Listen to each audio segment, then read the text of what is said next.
shemu, kwa mfano mtu anataka kukupa, wewe ndio ukakataa.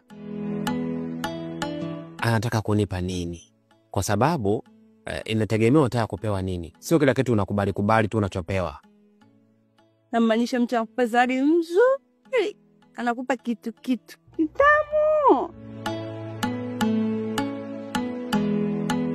Kama anataka kunipa kitu kizuri, kitamu, mimi ni binadamu kama binadamu wengine. Hakuna binadamu anayependa kitu kibaya, hakuna. Kila mtu anapenda kitu kizuri. Kwa hiyo mimi kama mtu ananipa kitu kizuri, siwezi kukataa, lazima tu nitakubali. Yaani sema kwa kitu kitamu.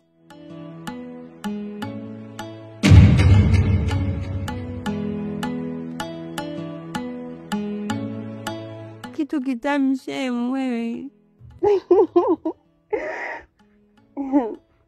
Nitakupa kitu shemu.